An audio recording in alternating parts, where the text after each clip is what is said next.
Disclaimer. We are two regular guys who love to talk Bone Thugs and Harmony. We do not represent Bone Thugs or any Bone affiliate. We are also not Bone Thugs experts. The views and information you hear in this podcast may be based on personal opinion. Please feel free to leave corrections and clarifying information in the comments. And enjoy.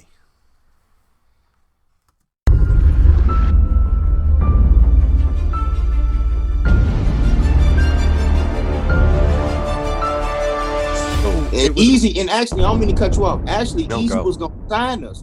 Like literally, Yes. I remember we was in Tower City. I was Before gonna he ask died, this. he was huh?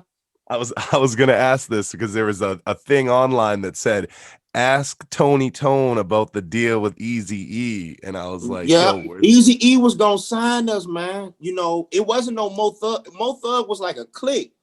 You know, like how you got your clique. We was just a clique. And then Easy was gonna sign us, and then he passed because we started messing around with Ant doing some little demo type stuff back then. Nothing really serious and crazy. It was just all in the hangout. And Easy probably was looking at it from a business perspective, like, hey, if these dudes with these dudes, you know, we about to just do our thing. But he passed. Yep, that's what happened. Yep. wow, that's crazy to think. Poetic Hustlaz could have been a ruthless right at one point. Yeah, That's crazy. Yeah. So with that time that you're out there, you know, you guys and D-Lo at the beginning, how is that at the same time Shots to the Double Glock got recorded? And that's it.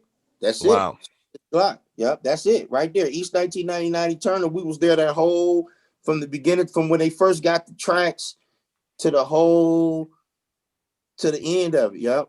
Yep, all the way down to man, I was even with Ant the day it was released. We was over on Harvard when they released it at Joy of Music, and it was a long line out there. Yeah, we was cool, yep, like that. As far as that, we was in that studio. That vibe was something, man. I talk about it from time to time when I talk to young cats and stuff that want to get in the music business.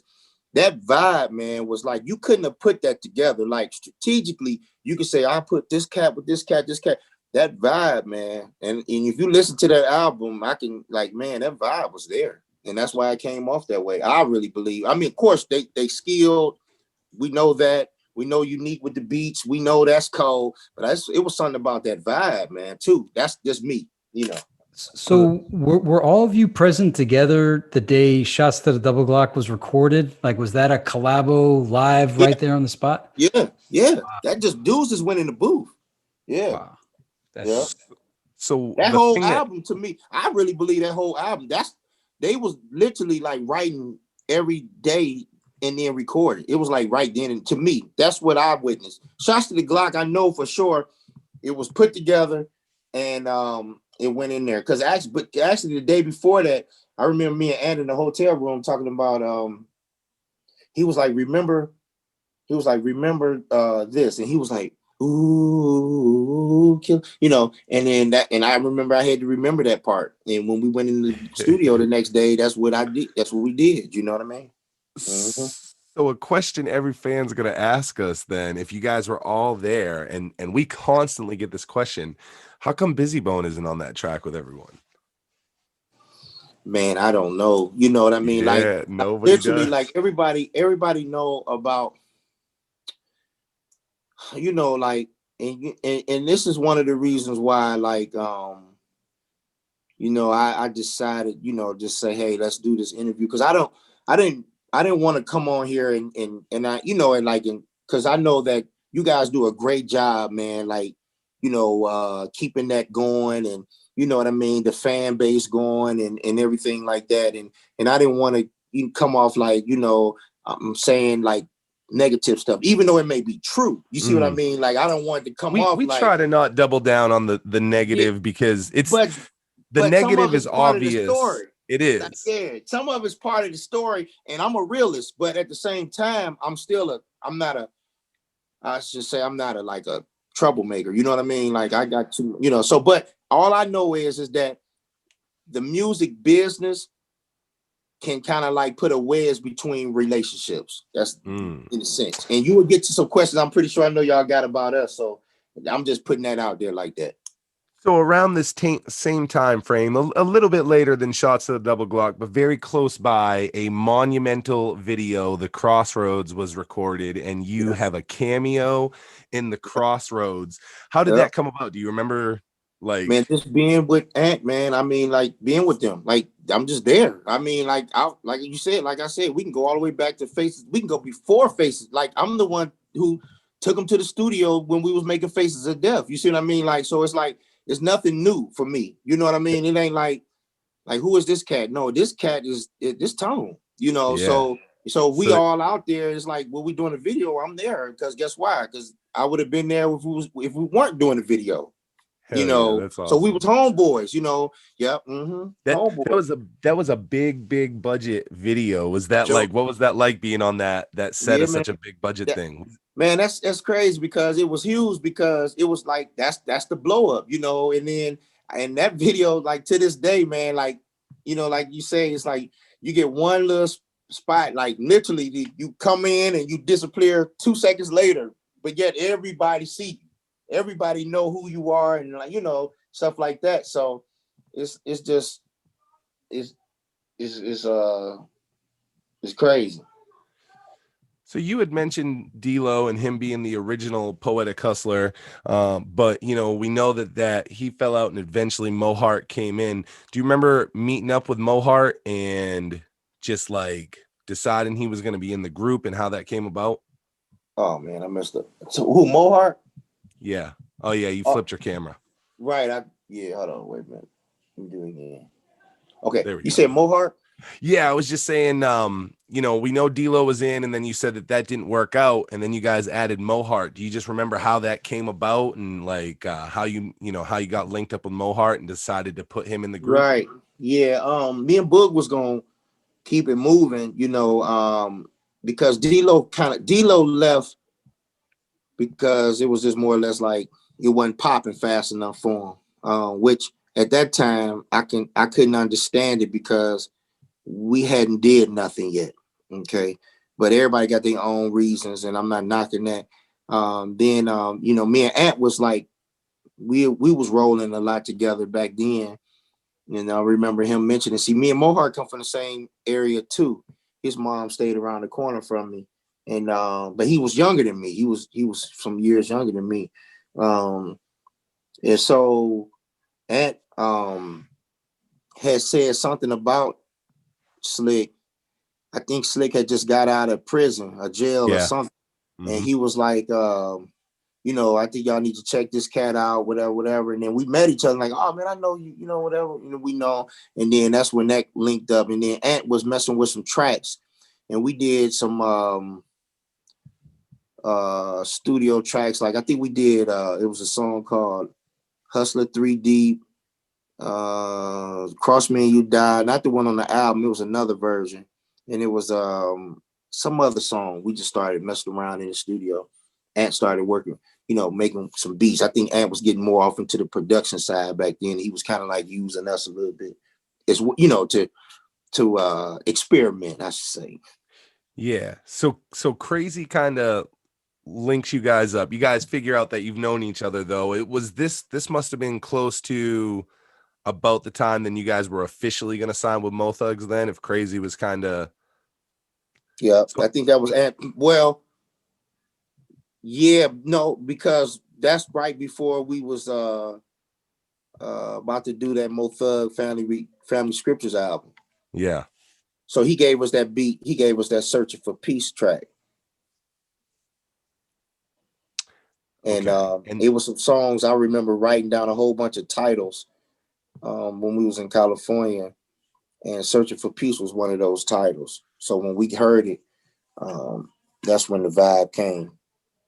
And at that point, did you know like, hey, now they're actually getting a label and I'm gonna be, you know, part of it? I've been here from the beginning. I'm gonna be part of it, obviously. Like, Yeah, I think they wanted to sign. I forgot how it went, but I don't know. Ant just took to us. I don't know. I guess he felt something with us.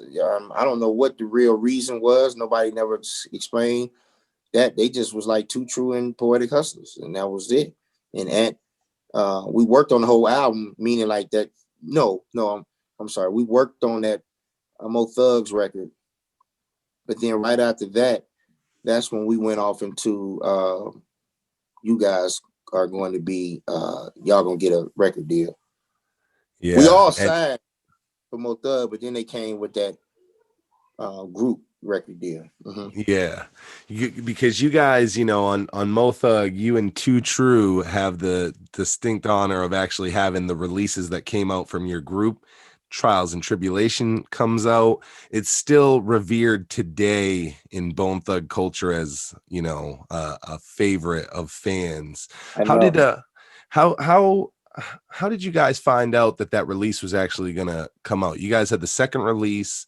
What was that, you know, conversation like? Because it was such a big roster. Right, it was a huge roster, and everybody really was trying to do their thing, you know, as far as like who they was gonna pick, who was gonna be next. Nobody didn't know really who was gonna be next. I just looked at it like, because we only had one song on there. I think Too True had a couple songs. Graveyard had like 2-3 songs on there. Like we only had one song. And that was it on that first one. So I probably, you know, for me, I would have been like, well, it would have been Graveyard Shift next, or not Poetic Hustlaz, Graveyard, Too True, and Ken, because Ken even had a couple cuts up on there. Yeah. Mm-hmm. Soldier too. Soldier Yeah, was on the Soldier single. too. Soldier was on the single.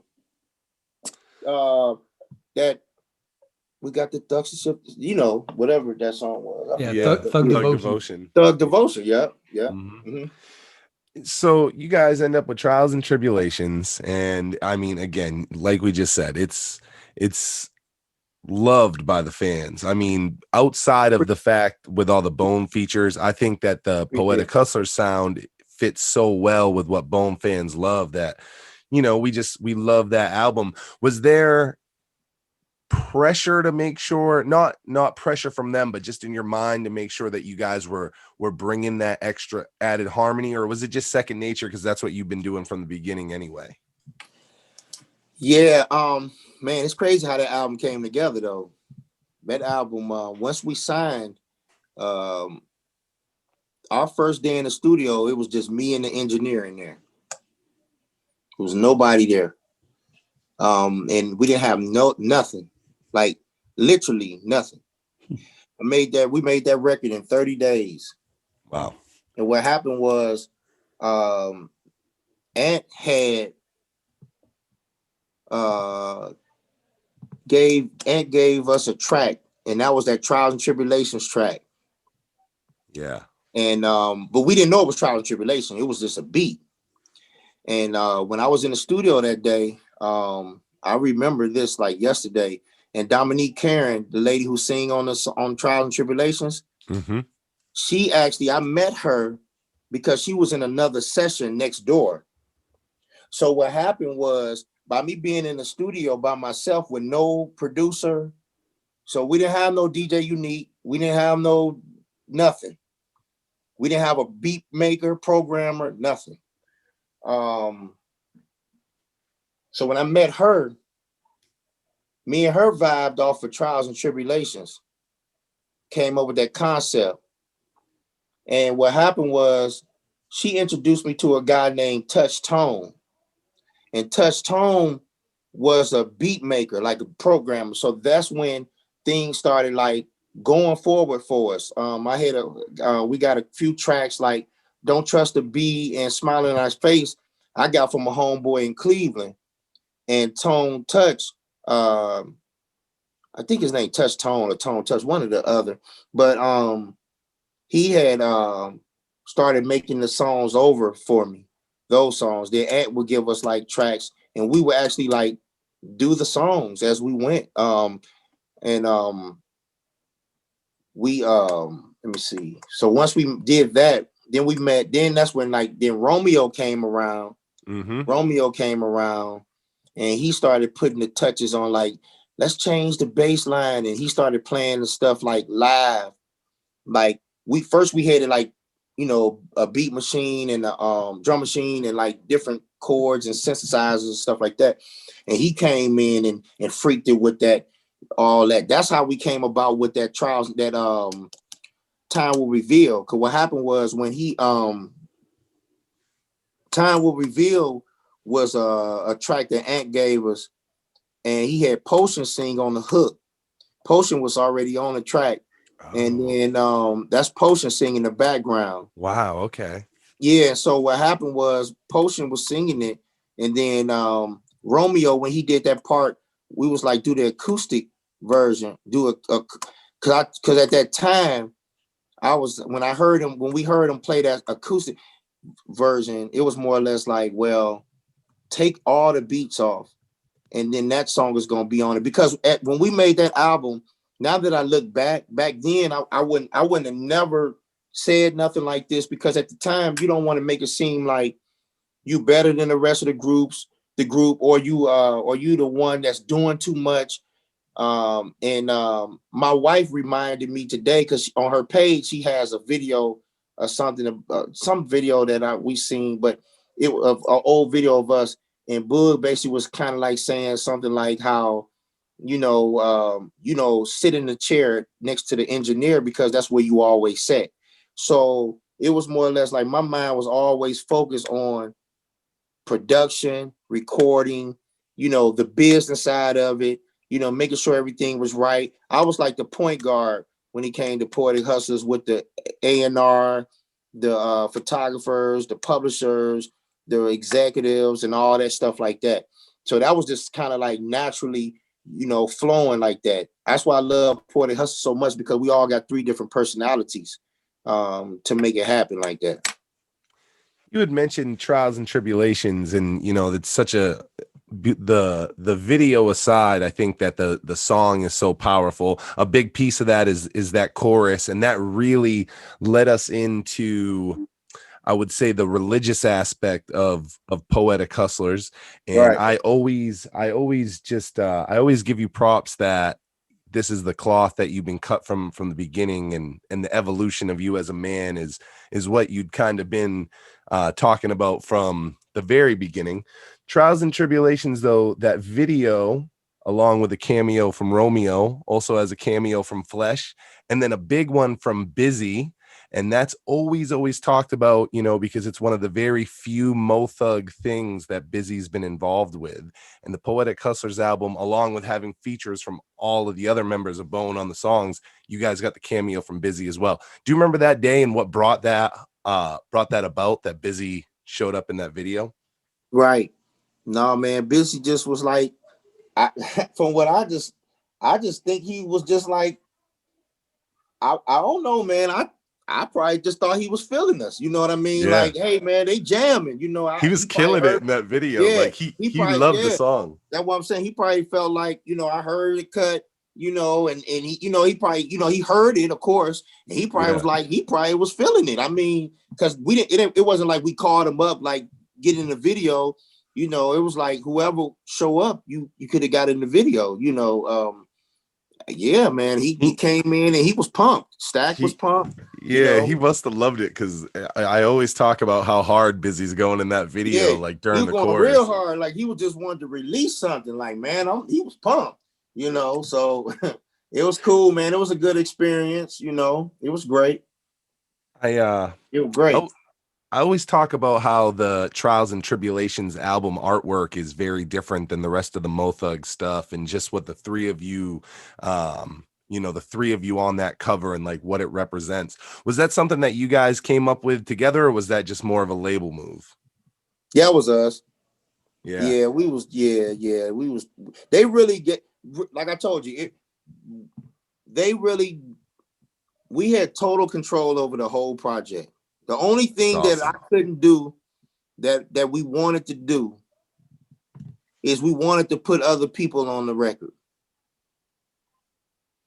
We wanted to have other people, because by then we was cool with like Suave House, different little people we was hanging with, Spice One, stuff like that, and we wanted them on our album, but they wouldn't let that happen, so other than that, they everything from the artwork to the videos to everything, that was on us. So if you guys had total control and an unlimited budget, but like from Suave House, or who would you have on the album? Had like anything gone, $1 gazillion. Like, who were you thinking of bringing on at the time if you were allowed to? Man, I don't remember. I mean, of course, I think it was, I don't know, like I can't really remember, but probably like A-Ball, MJG. I don't know. I don't really know. Like Spice One. Because it was like it was different.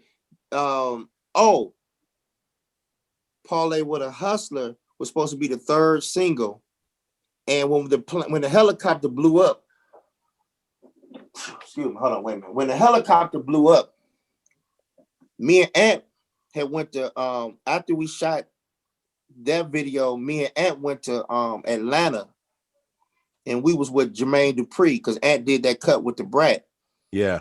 And Jermaine Dupri heard our songs, and he wanted to do the remix to Poetic Hustlaz, Parlay with a Hustler. So when that helicopter blew up, we were supposed to get away, and then we were supposed to meet JD on the yacht. Oh man. Yeah. They do the remix to that Parlay with a Hustler. That was supposed to be the next cut. Beyond the harmony for the fans, we celebrate.